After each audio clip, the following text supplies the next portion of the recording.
We can meet this with fear. Oh my God, the police state! Or we can treat it with the emotion it deserves.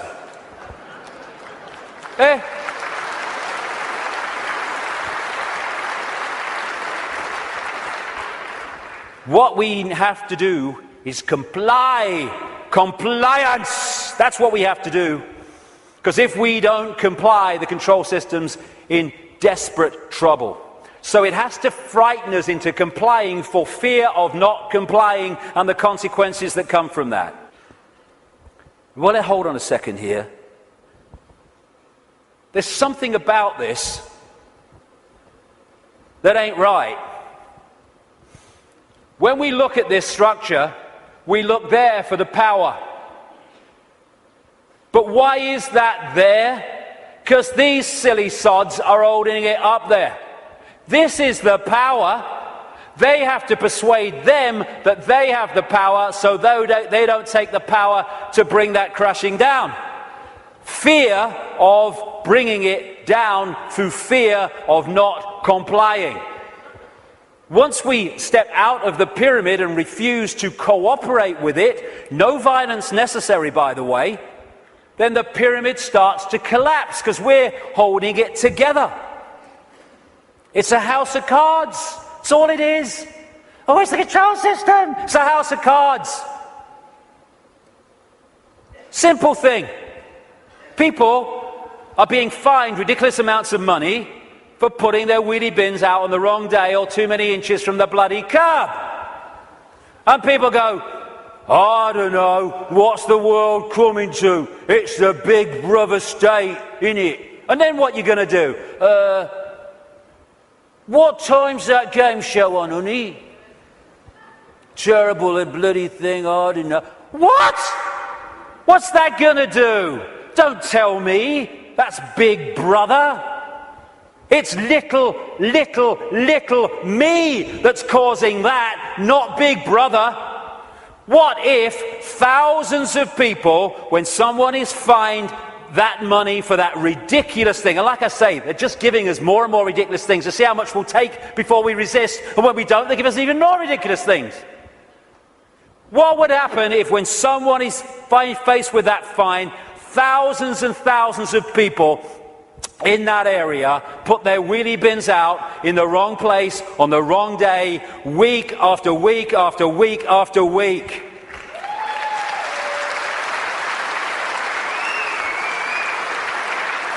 The system couldn't cope.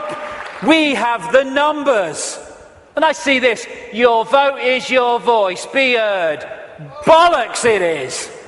How can the vote be your voice when the people you're given the choice of voting for that have any chance of forming a government are standing on the same postage stamp of political policy and perception?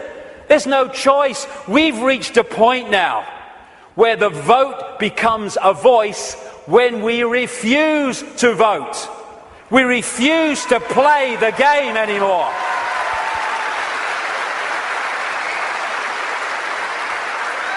What would have happened at this recent election, this farce, if tens of millions of people had said, we've had a bellyful, we're not voting, it only encourages them. We are not voting because we're going to make a statement that we know this system is rigged and we're having it no more. What would have happened in these days that have passed since that election? The whole focus of the media and everything would have been, bloody hell, what's going on? Why this mass refusal not to vote? Now we've got a debate going. Now we're looking at why people haven't voted because the system is rigged. Now the system has to bloody start to change because it's lost its credibility. But instead, the majority trotted along to vote because they said, well, if you don't vote for them, they might get in. It doesn't matter! They're masks on the same face. So what if they get in? Same thing will bloody happen. Comply! No! No, no! Not if it's enslaving me and my children and imposing on my freedom. Comply, leave your home now it's foreclosed. No, no, no. Let's follow this through, shall we? Millions of people in the world are losing their homes, being foreclosed, and ending up homeless. Let's follow this through. Why have you lost your home, my friend? Because I can't pay me mortgage. Why can't you pay your mortgage? Because I lost my job. Why did you lose your job? Because the great banking collapse, they can't get this, they can't get my company went bust. And who's taking your home away and saying you've got to leave? The banks that caused the fricking problem, and we are leaving. What are we doing? What are we doing?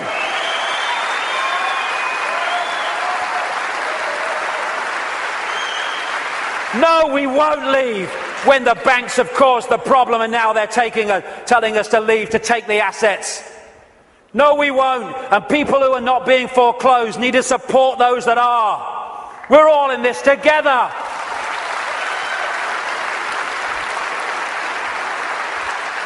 Compulsory vaccinations. No, no, no.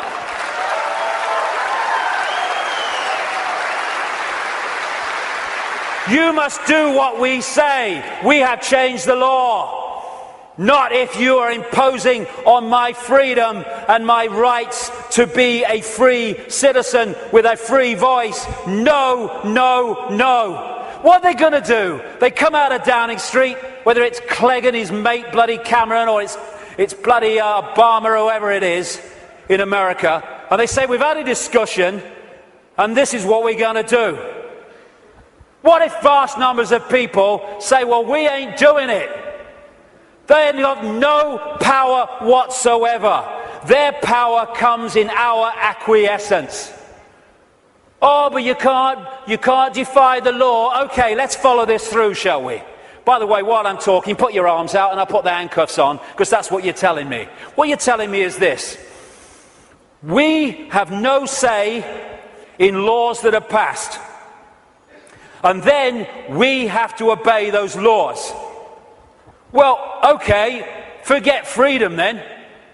Okay, what if they passed a law that says we take your children away? Would you obey it? Well, no. So there is a line then. There is a line. It's just where is that line? And if a law does not respect human freedom, it does not respect human justice, it doesn't respect fair play, we should not be acquiescing to those laws. We should be refusing to acquiesce.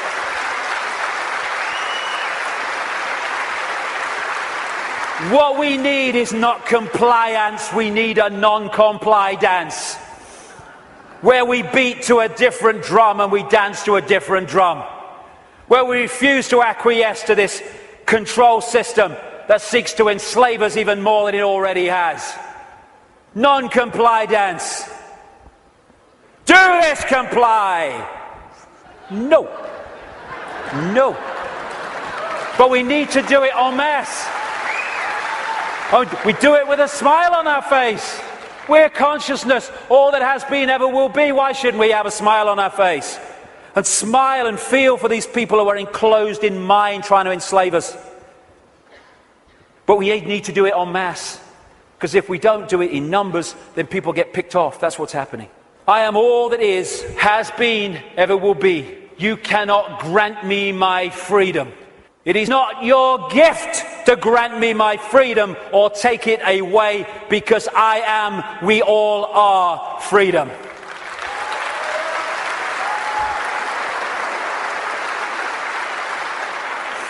Put another way,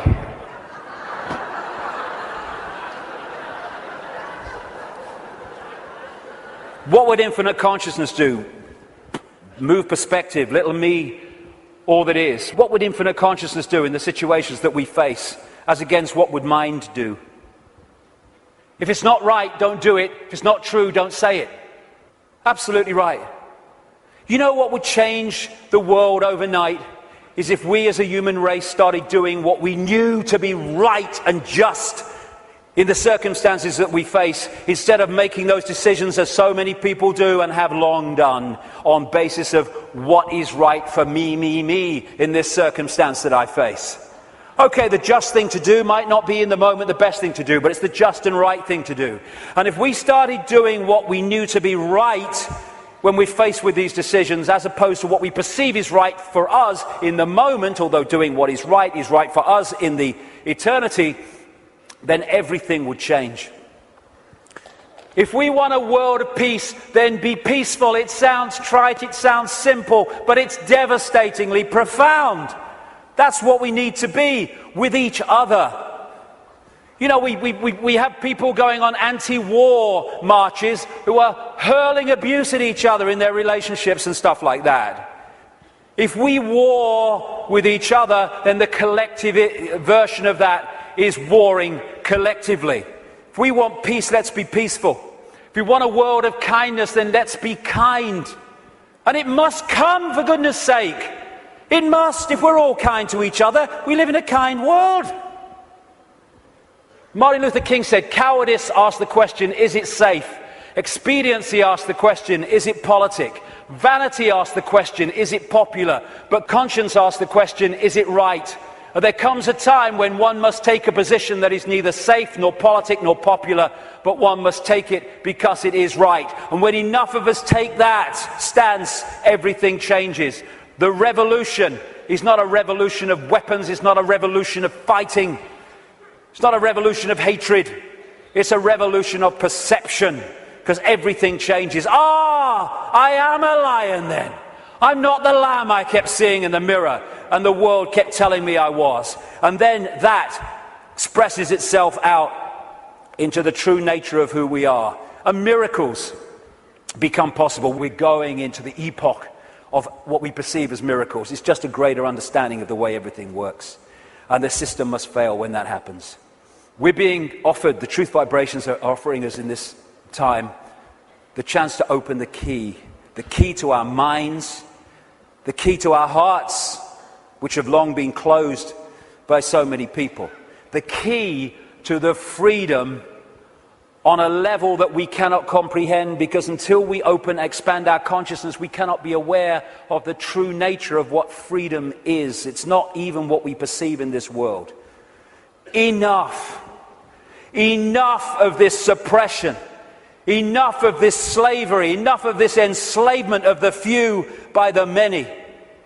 As the poet Shelley said, rise like lions after slumber in unvanquishable number. Shake your chains to earth like dew, which in sleep had fallen on you. Ye are many, they are few. Enough! It's time to fly. It's time to fly. Thank you very much. Thank you. Thank you for coming. Thank you. Let's get on with it. Thank you. Thank you for coming.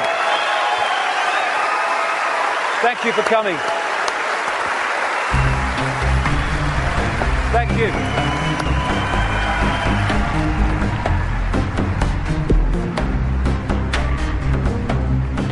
I've waited for years to see him. I've seen his DVD years ago, Brixton Academy. He's a legend. I think I fucking love him. I've been to all David's events here. This is the best one ever. It's the most original, the most passionate, and it really is the greatest. I've never seen David so charged up. I've never seen him so full of stamina, so full of energy, and so there's so much inspiration in what he's said here tonight. He doesn't pretend to be a guru or anything like that, and he admits himself he's struggling with the same, things that we are, and I think that's why he's fantastic to listen to. All of it struck a chord. It's probably the same as everybody that's been there. Everybody's aware that, I don't know, that there's something going on. You get what I mean? And it's was travel 600 miles. It was worth, yeah, definitely. I think the freedom aspect obviously is a really important part of it, because and knowing and actually everyone coming together. But I mean, I've been following David Icke for a couple of years now, just kind of opened me up to say. What I thought stood out for me is that there was a lot of detail that David Icke gave that's not out in the public, it's not open knowledge. Some of his talk was a little controversial, I thought, but it was still on point of what he was saying. Everything seemed to lead up to one big crescendo at the end, which pointed every direction, no matter